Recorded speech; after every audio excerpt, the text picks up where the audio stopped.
You're in safe pair of hands tonight. Our sign language interpreter is Laura Omondi. My name is Cynthia Nanjala.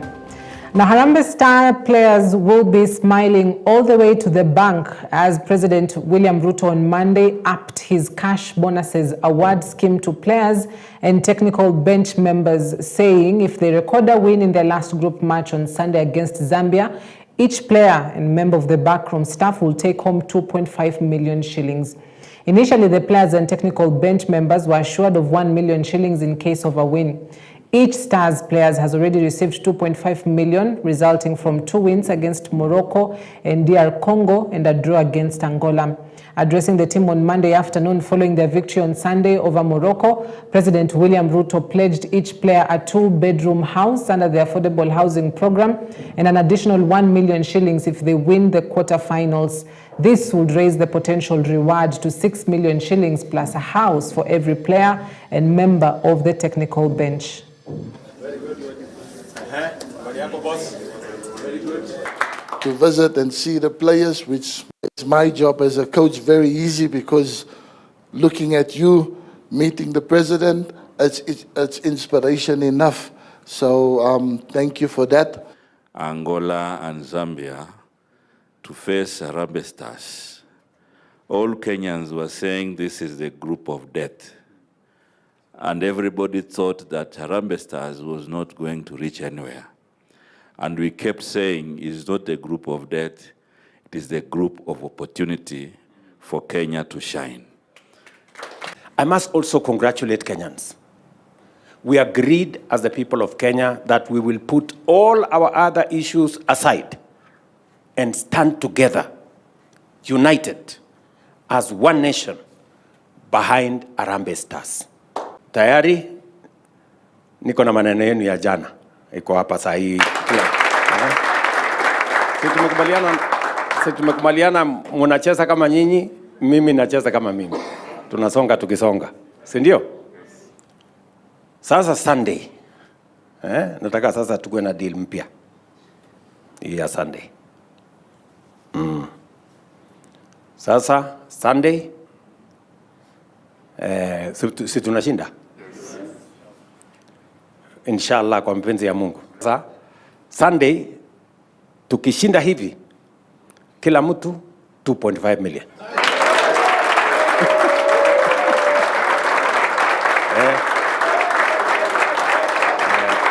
Mukipita quarters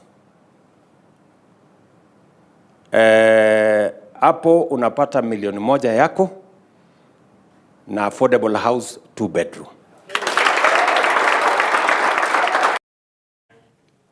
Indeed, smiling all the way to the bank. Meanwhile, the Democracy for the Citizens Party leader Rigathi Gachagua has hit out at ODM leader Raila Odinga, claiming he has been misleading his supporters and using them as a bargaining chip to get into governments he opposed. Gachagua, who spoke during an engagement with Kenyans living in Southern California in America, rallied them to kick both Odinga and President William Ruto from office in the 2027 general elections. This cousin movement is the greatest thing to have ever happened in Kenya, because our cousins have been misused by Raila for a long time. Long time. Every election cycle, he has been mobilizing my cousins and mobilizing all those cousins and cheating them that he's taking them to Canaan. And because people have Canaan, my cousins fell for it for many years. The minute he gets there, he doesn't intend to be president. He has no such intention. He's not interested. He likes power, but with no responsibility. He doesn't want to take responsibility. And all cousins, all in-laws, all the people of Kenya are one family now. And all the people of Kenya now are cousins opposed to abductions and extrajudicial killings. And they are all speaking the same language. Former Deputy President Rigathi Gachagua has at the same time defended his decision to support the proposal for the United States to review Kenya's designation as a major non-North Atlantic Treaty Organization, or in other words, non-NATO ally. Speaking during a media roundtable engagement as part of his tour of the United States, the DCP party leader said there is a legitimate need for the U.S. to investigate cases of police brutality, abductions, torture, and murder under President William Ruto's Kenya Kwanza regime. Gachagua is saying the proposal is key to keeping the government accountable and in check. There is a bill that was brought in the Senate here calling for an investigation to facilitate the reviewing of the relationship between Kenya and the US in matters, the status of non-NATO ally. And I want to ask you to lobby your senators and your congressmen to support that bill by giving them facts of what is happening back at home, which you are aware. I've seen people back at home trying to blame me because of that matter that has been brought to the Senate. I did not bring it. I'm not a senator in the US. They are directed their anger at me. All manner of accusations. I did not bring the matter, but I support it because the issues that have been raised by the Americans is the issues that I raise every day. The issues of extrajudicial killings, abductions, the issue of interfering in Sudan by working with a terrorist group called RSAF, the issue of working with Al-Shabaab. Those issues were brought by the Americans. And all I said is that Kenyans should support by giving information to the legislators here to enable America hold William Ruto to account. And I did ask the Americans not to impose sanctions on Kenya because Kenya is innocent, but to apply sanctions against William Ruto as a person so that he can be brought to order. So I found a member of parliament from Mandera there in parliament making a lot of noise, saying that I'm against the people of Mandera. I have nothing against the people of Mandera, and he should not drag the people of Mandera into the challenges William Ruto is facing with the American people. Nowhere did anybody say that the people of Mandera have committed any crime against anybody.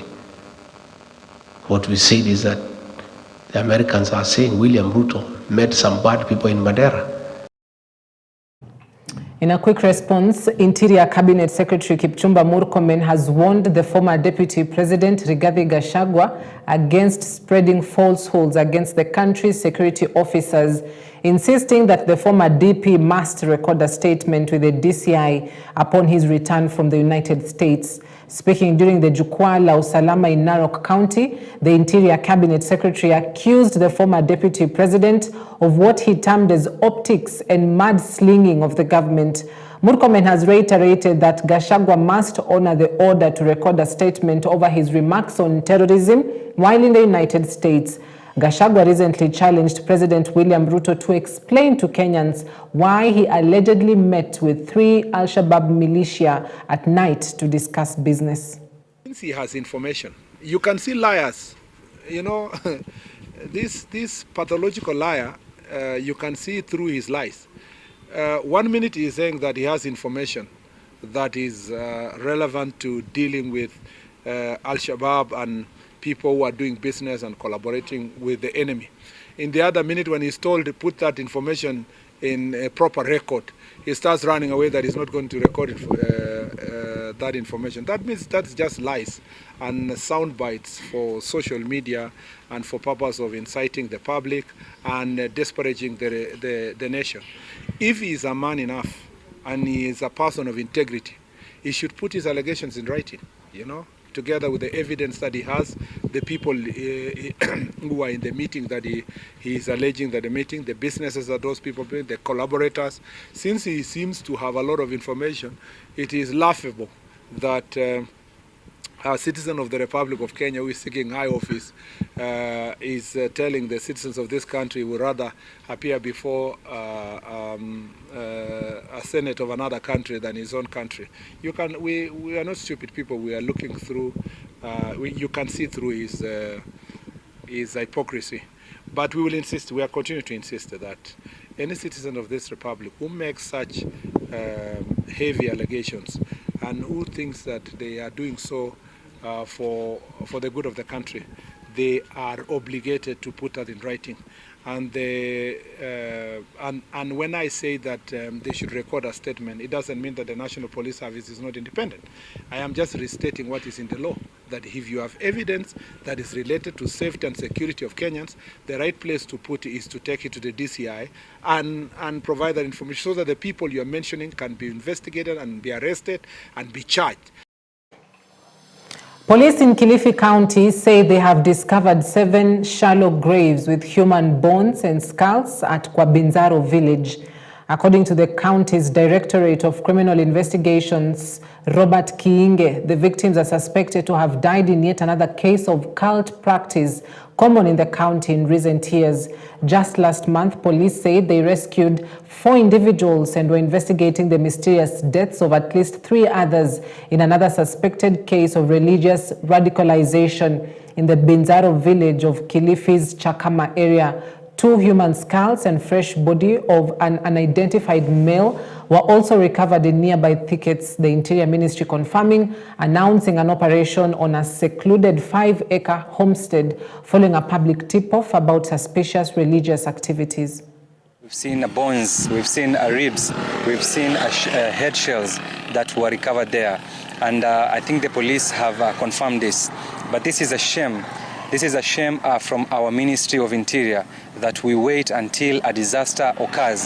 That's when we start being reactive instead of being or have been proactive. Tangu lini miili ya wapenda wetu ikaanza kufukuliwa na fisi? Chenye tunauliza ni serikali mko wapi? Tunataka usaidizi, mkuje tufukue ile miili. Over 300 intern nurses whose appointment was revoked marched to the Ministry of Health headquarters to demand the release of their letters. The students, drawn from different universities, strongly opposed Health Cabinet Secretary Aden Duale's decision to cancel their letters, saying they had already begun working in various health facilities for more than 3 weeks before the cancellation. They dismissed the CSA's reason that they should not serve before graduation as invalid, arguing that some of them had already graduated and had been issued letters to begin serving in the facilities. The nurses have vowed to continue with their protests until their demands are met. All agree that the government has got no bona fide interest with the nursing profession in Kenya. And the reason why we are saying that, first of all, the government cannot waste a lot of money, to educate us through campus. That is one thing. Other than us, the people who also went under private sponsorship, and they have spent a lot of money. And the dignity that you could have given us as young students, it is to ensure that we receive and get our license. The CS said that we have been revoked as a result of being not officially graduated. And with me here, I have evidence to show that I was awarded a degree by my university. If you can zoom.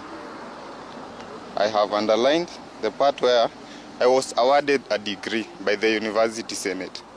The CS said I am not.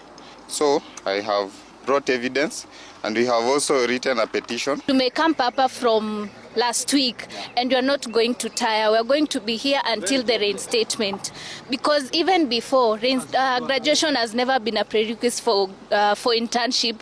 The guideline says, as he said, as long as you are done with your school, you are approved by your Senate, you are eligible for internship.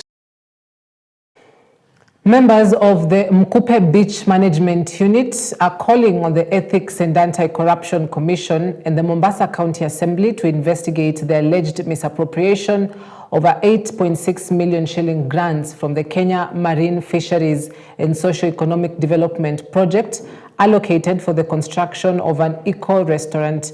The total cost of the project was at 9.9 million shillings, which included a community contribution of 1.3 million. It was implemented by the Mavuno ya Bahari group, made up of the Mkupe members. The members staged a protest outside the eco-restaurant situated below the Dongo Kundu bypass, demanding accountability in the usage of funds. They accuse some senior officials from the Mombasa County Department of Fisheries of laxity and colluding with former BMU leaders to embezzle funds. katika County Government of Mombasa Department ya Fisheries kuna uketetevu wa kazi. Kuna watu ambao hawawajibiki. Tukianza na bwana Director Asha Mlengwa, director wetu wa Fisheries, ambaye akuna watu wake ambao wako na malengo yao tofauti na Mkupe Beach Management Unit. Kuna shida ambazo zilitokea hapo, tukajaribu tupate utatuzi, lakini utatuzi hakuna. Na mambo ya indirect compensation ambayo ilikuwa imebakia kule kwa watu wa SGR. Kuna milioni 400 na ya maboti ambayo yalikuwa yapewe watu wa wavuvi wa Mombasa, watu wanunuliwe mitego, wanunuliwe maboti makubwa makubwa, waende wavue nje, ambayo itakuwa ni mbinu mbadala baada ya uharibifu ambao umeharibiwa katika hii creek yetu ya Portruis Creek. Kuna cooperative certificate ambazo zilikuwa ni zitoke zipewe BMUs zote za Mombasa County.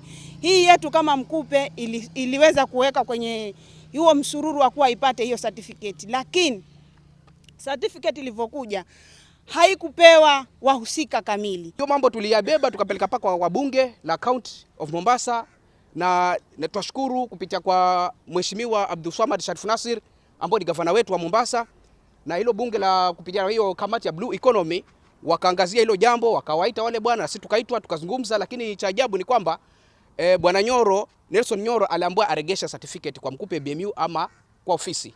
Nafikiri kufikia sasa bado hajafanya bwana Nyoro. Sijui shida ni nini. Na sisi tunajua wazi ya kwamba hapa katika comparative kuna ufisadi mkubwa sana. Kenya and the United States enjoy strong national and subnational ties, with California, the wealthiest state in the US, being a key partner in innovation, sustainability and shared prosperity.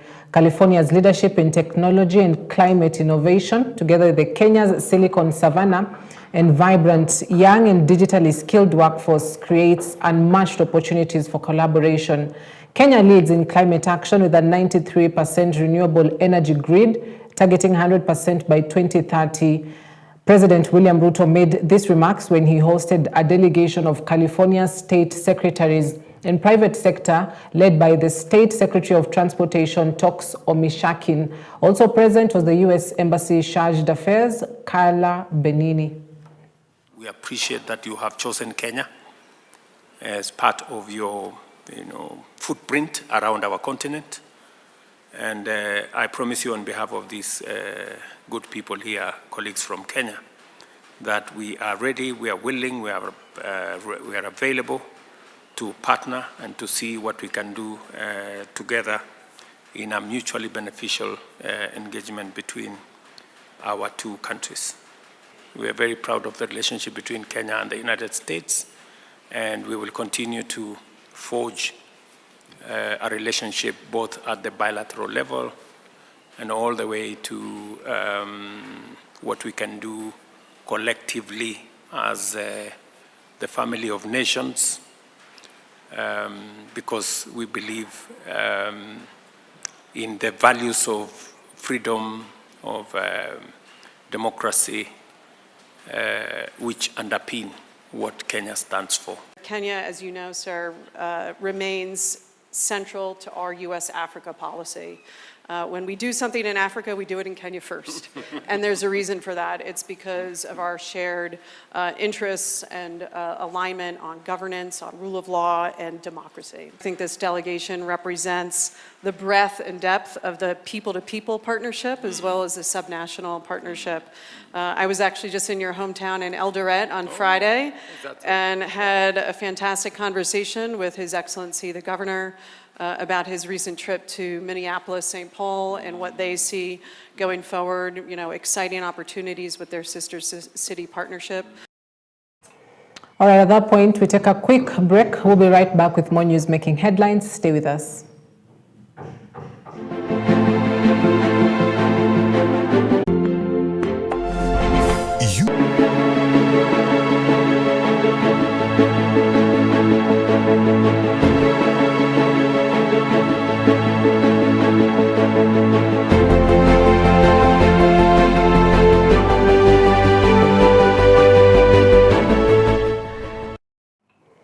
Welcome back. Thank you for staying with us. Busia County Governor Paul Otuoma has backed the Ethics and Anti-Corruption Commission who have initiated an investigation into alleged misappropriation of county funds worth 1.4 billion shillings involving 6 senior officials in the county.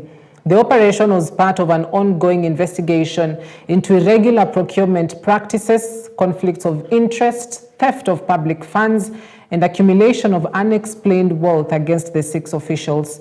The governor has backed the probe, calling on the agency to speed up the probe.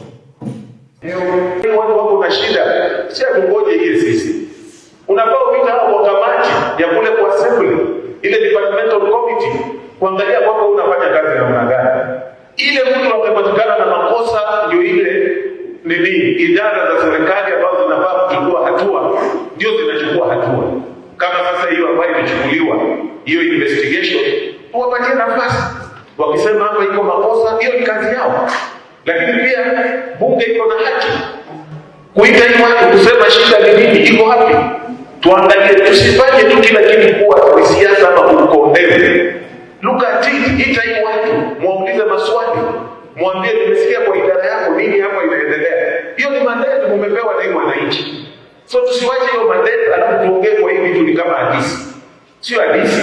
Ili majukumu tuko nayo wale ambao tuko kwa maofisi.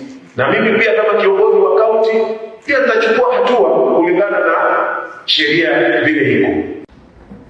Gavana ni rafiki yangu sana, na sisi tunaombea gavana na tuombee wale ambao wako chini yake wawe waaminifu kwa watu wa Busia. Sivyo? Wao waaminifu kwa watu ya Busia. Hatukupeleka watu kufanya kazi ambayo ni kinyume ya sheria. It's very sad kwamba wewe unanyemelea pesa ya serikali na huku gavana anataka watu yake atibiwe, gavana anataka watu yake wapate mbolea, gavana anataka watu yake wawe na barabara sawa. Wewe unaenda kuiba mali ya raia ya Busia. It is very bad. Na mimi nashukuru kwamba serikali iko na macho mrefu, inachukua hatua. Gavana, tunakuombea wale vijana, wale watu wetu ama wale wafanyikazi ambao juzi wamepatikana na makosa uko kilini, lakini usitetee mtu yeyote. Wacha kila mtu afanye nini, abebe msalaba yake mwenyewe. Si namna hiyo ndio Busia hii iweze kusonga mbele.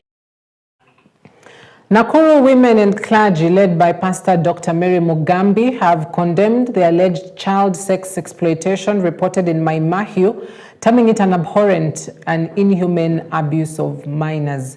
Speaking at the Kirobon Girls High School in Rongai sub-county during the annual Widows Conference, the women of the cloth decried the reported exploitation and trafficking of children, particularly girls, as a gross violation of human rights and a direct assault on their dignity, safety and future.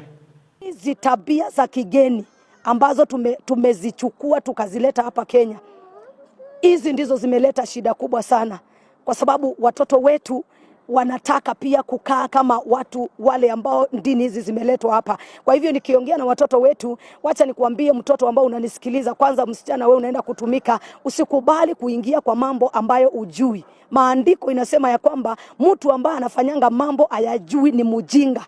Yaani Biblia imekuita mjinga wewe ambao unaingianga kwa gari ya mtu na unatembea pamoja na yeye bila kujua pale unaenda. Ninapenda kuongelesha wazazi. Tutawapotesha watoto wetu na wataweza kunyakuliwa na tabia mbaya za kidunia ambazo ni za ufalme wa giza. Tunapenda sana watoto wetu waweze kukombolewa, waweze kuongeleshwa na kuombewa ili waweze kujua haya wanatumikia shetani, kwa sababu Mwenyezi Mungu anapenda tujae dunia, tuweze kuzaa watoto, tuweze kupendana kama mume na mke, lakini si mwanaume na mwanaume ama msichana na msichana. Tunaikataa pia kama wachungaji. Sasa watoto wadogo wanauzwa, wanaenda kufanya usherati, wanaenda kuuzwa pesa. Watoto ambao kesho tunatarajia, kesho ambao tumechunga kama zizi ambao ni wazazi ambao tunaongojea watoto wetu wa kesho, lakini wamefikishwa mahali ambao wanauzwa pesa. Tafadhali serikali, na waomba tu kabisa, hebu tuangalilie vitu kama hizo. Lile ni jambo la kuhuzunisha, manake tunasema hivi, hawa watoto wadogo ndio viongozi wa kesho. Tungependa kuomba hivi, serikali kabisa haiwajali vijana wetu. mara Gen Z wanapigwa risasi, mara sasa watoto wadogo wanauzwa kiholela. Serikali ipo wapi? Ndio tunauliza. Tukiangalia hapa Nakuru, wakaaji wa Nakuru walimpa wamama uongozi, waliwapa wamama sekta nyingi za kuongoza, tukiongozwa na gavana yetu ni mama. Tunauliza, muko wapi? Muangalie hawa wasichana wetu wadogo, muangalie watoto wetu wadogo, waache kunajisiwa pale kiholela. Indeed, valid concerns raised right there by the people of Nakuru County after that expose that was done by an international media concerning the child sex exploitation as well as trafficking claims. And you know, these stories that have been put out there, and it is indeed a worrying trend. Now, on that particular note, we wrap it up tonight. Thank you for watching. I hope you're duly informed on the sign language interpretation. Is Laura Omondi. My name is Cynthia Nanjala. Good night.